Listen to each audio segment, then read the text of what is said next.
According to Oxford Languages, social media is basically websites and applications that enable users to create and share content or to participate in social networking. Social media consists of Twitter, Facebook, Instagram, and those are pretty much the websites and applications that can be considered as social media. There are a lot more of applications actually. If you all can see in the picture, there is Caller ID, what else? Snapchat, TikTok, YouTube, and even WeChat. But who uses WeChat anyway? It's 2021. No, I'm just saying. Social media is a user-generated content where text, digital photos and videos, posts or comments, and pretty much all data generated through all online interactions. Now that is the lifeblood of social media. Sounds interesting, isn't it? But if it's interesting but it doesn't bring any benefit to us, what's the point? And if there's benefits, there's gotta be the disadvantages too. Well, I'm saying the pros and cons. Ladies and gentlemen, my name is Muhammad Safi Zulkifli, and the speech of today is the pros and cons of using social media. And today with me, I have such a very good friend of me. He is Kari Yamin, that is gonna help me in delivering the speech. So, without further ado, let's get down to the very first point of the topic, in which it is the pros of using social media. First off, it is low cost and effective, where the software is free and there are no subscription costs. See, if you are running a basic social media campaign, then the software is free and there are no subscription costs, and it is free to join and to be used.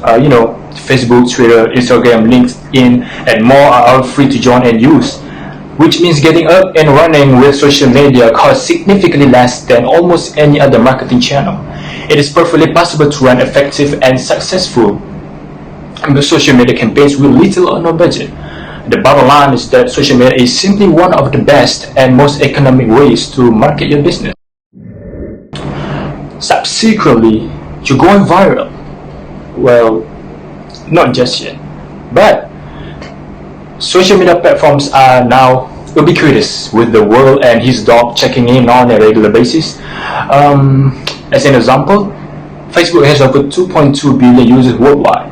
With such a huge reach, you have the possibility of getting your message in front of the largest possible audience. With that being said, you can deliver your message or content effectively, and it increases your audience where, if you post something that captures your audience's imagination, then it can be shared, giving you a chance that it will go viral and increase its audience exponentially.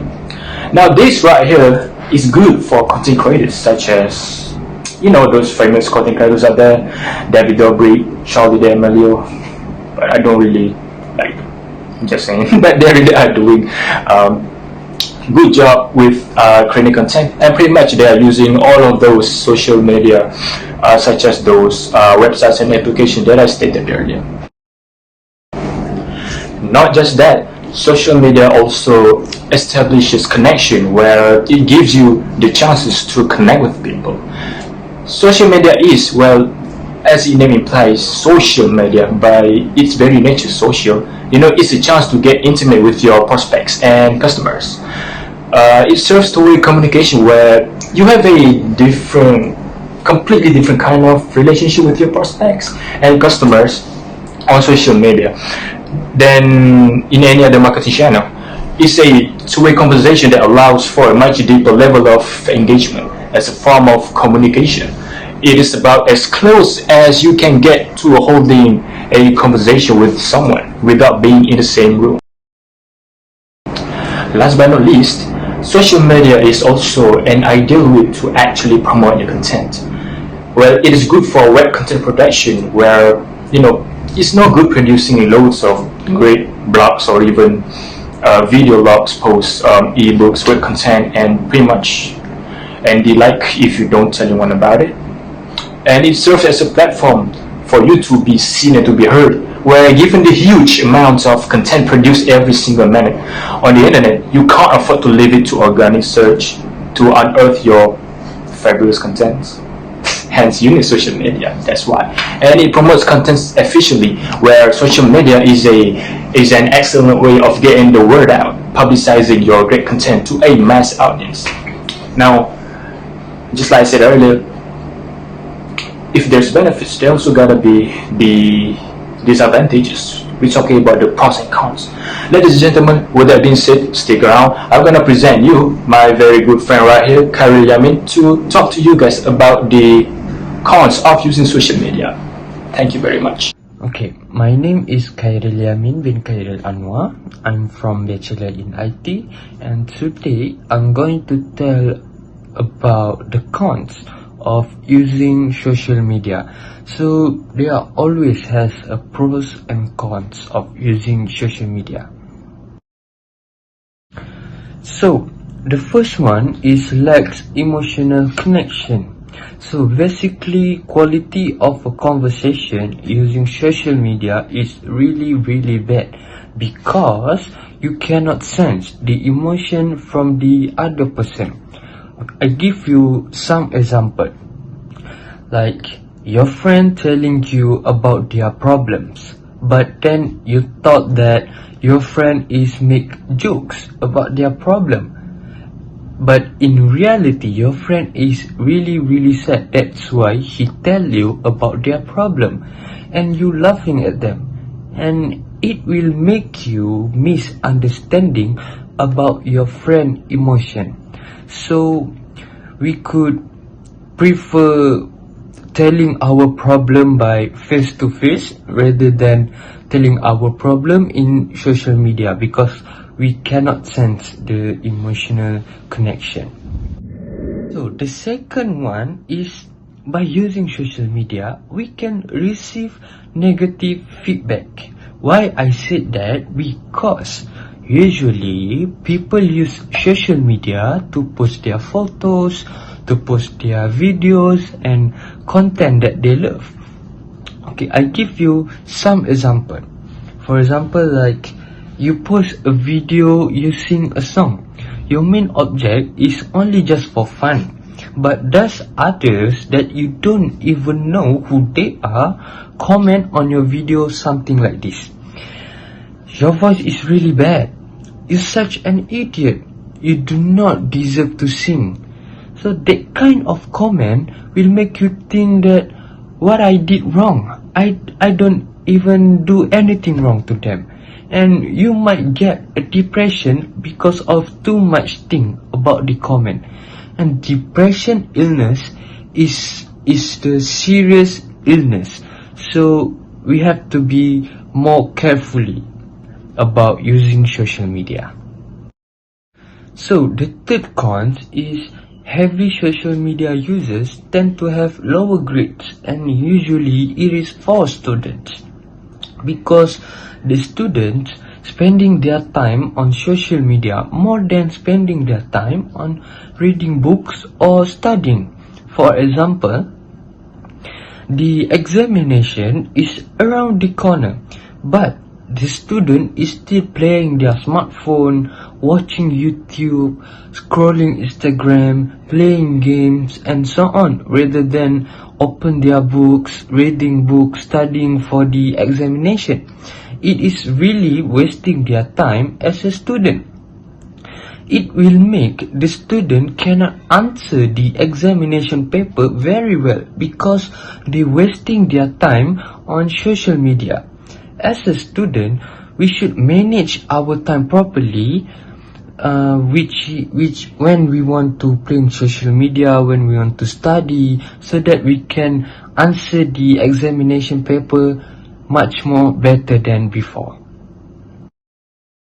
The next one is, social media facilitate sexting, because it can lead to revenge porn, criminal charge and a proliferation of personal image. For example, usually it happens on couple relationship, like the boy asking for their girl's nudes for their benefit, but then when the girl sending their nudes to the boy spread the nudes to their friends, And using social media is really easy to spread the news to the whole world, and it is really dangerous for the young girls out there, and the girls should take care of their dignity very well and don't easily deceive by men. The fifth cons of using social media is it can reduce family closeness. For example, when the mom and dad are watching movies with the sisters and the brothers is busy with the social media in his room. So in a long term, it really can reduce family closeness because they don't have the quality time with the family, and they're spending their time on social media more rather than spending their time with the families. So spending time with the families are really important. If we don't spending our time with the families, we really can reduce the family closeness in a long term. So the next cons of using social media is it can facilitate laziness. For example, instead of walking upstairs to notify the family for dinner, you can just message them. Instead of running to your friends, you can just message them. Instead of walking to your family to tell them something, you can just message them. So the attitude of laziness is really bad attitude amongst the heavy social media users. So we have to avoid the laziness attitude. So last but not least, the cons of using social media is it can decrease face-to-face communication skills, because usually they're using text messenger to communicate with each other. So when they meet each other, when they're seeing each other face to face, they will be more awkward to talk with each other because usually they talk on text messenger. So communication skills is one of the skills that we should have, especially for the students. So that's the pros and cons of using social media. That's all from me and Saiful. I hope you guys cleared about the pros and cons of using social media. Thank you so much.